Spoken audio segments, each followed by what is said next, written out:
most famous mystery writer vanished. It was like a plot from one of her own novels. On the evening of December 4th, Agatha Christie, carrying nothing but an attached case, kissed her daughter goodnight and sped away from the home in England that she shared with her husband, Colonel Archibald Christie. Christie was 36 at the time and had already published several detective novels, including The Secret Adversary and The Murder on the Links.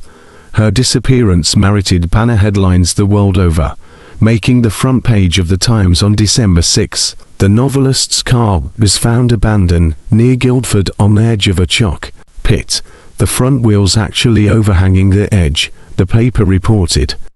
The car evidently had run away, and only a thick hedge growth prevented it from plunging into the pit. After 3 days of searching for the novelist, the police called it off. They said Christie's brother-in-law had received a letter from her, saying she was going to a Yorkshire spa for rest and treatment. Case closed, right?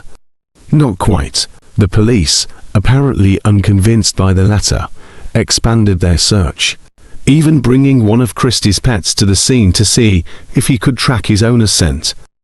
The dog just whined pitifully. Detectives are now said to be of the opinion that it is a case of suicide, the Times reported. The search seemed to center on a pond called the Silent Pool, which, according to local legend, was bottomless. There was an especially tantalizing detail near the end of the story. Christie, the paper claimed, had been spooked by her own house. It stands in a lonely lane, and lit at night, which has a reputation of being haunted. The lane has been the scene of a murder of a woman and the suicide of a man. If I do not leave Sunningdale soon, Sunningdale will be the end of me, she once said to a friend. A week after Christie's disappearance, the police were flummoxed. No reliable witness has seen her since the night she left her house in Sunningdale a week ago, the Times reported, but there was one important development. Christie had left 3 letters behind, one to her secretary, another to her brother-in-law and a third to her husband, who refused to divulge what she had written. Detectives appealed for help from motorists and amateur sleuths, without telling why. The police still believe she is somewhere on the Downs. Between 10,000 and 15,000 people took part in the search for Mrs. Christie, aided by 6 trained bloodhounds, a crate load of Airedale Terriers, many retrievers and Alsatian police dogs, and even the services of common mongrels. The paper reported that the police had found some important clues nearby, including a bottle labeled poison lead and opium, fragments of a torn-up postcard, a woman's fur-lined coat, a box of face powder, the end of a loaf of bread, a cardboard box, and 2 children's books. Perhaps more ominous was the detectives' new theory. The police have information which they refuse to divulge, and which leads them to the view that Mrs. Christie had no intention of returning when she left home. The novelist was found at a Yorkshire spa 9 days after she disappeared. Her husband informed reporters, "She does not know who she is. She has suffered from the most complete loss of memory." The Times reported that Christie had checked into the Harrogate spa under the name Mrs. Tressa Neal. When asked, Colonel Christie insisted he had no idea what the meaning of that particular name was. Nor, he added, did his wife. Years later, it was revealed that Agatha Christie had, in fact, used the name of her husband's girlfriend when Colonel Christie showed up in Harrogate to collect his wife. He was welcomed by her with a stony stare. Later, hundreds of people showed up to London train station as the couple made their way home, hoping to catch a glimpse. In the same piece, the paper noted that hundreds of amateur detectives were today putting away their lynx eyes, gumshoes and Sherlock Holmes pea jackets, and resting from their weary trampings over the Surrey Downs. 2 years after her divorce, Christie remarried. So did Archibald Christie. His new wife was none other than Miss Neal.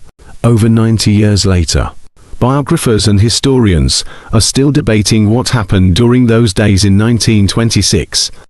Was it revenge, depression, or amnesia? Recent biographies, like one by Laura Thompson, shed little light on the episode. It was the unspoken subject. Agatha refused to talk about it to anyone. It was a real no-go, one of Christie's friends told Thompson. Christie herself discussed the incident publicly only once, in a 1928 interview she gave to the Daily Mail. She told them she had been. There came into my mind the thought of driving into it. However, as my daughter was with me in the car, I dismissed the idea at once. That night I felt terribly miserable. I felt that I could go on no longer. I left home that night in a state of high nervous strain, with the intention of doing something desperate. When I reached a point on the road which I thought was near the quarry, I turned the car off the road down the hill toward it. I left the wheel and let the car run. The car struck something with a jerk and pulled up suddenly. I was flung against the steering wheel, and my head hit something. Up to this moment I was Mrs. Christie. Christine quoted. She did not talk about what happened in Agatha Christie, an autobiography, either, dismissing the end of her marriage in a few terse words. There is no need to dwell on it. The episode continues to fascinate. In 1977, Kathleen Tynan wrote a novel, Agatha, about the episode. It was turned into a film starring Vanessa Redgrave. In 2008, an episode of Doctor Who speculated about the novelist's disappearance. And more recently, a British-made, TV film, Agatha and the Truth of Murder, offered a new theory. Christie disappeared in order to take part in a homicide investigation. Not until the 14th of December, fully 11 days after she disappeared, was Agatha Christie finally located.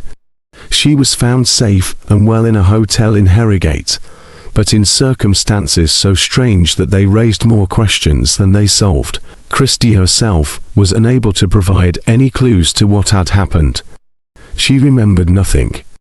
It was left to the police to piece together what might have taken place.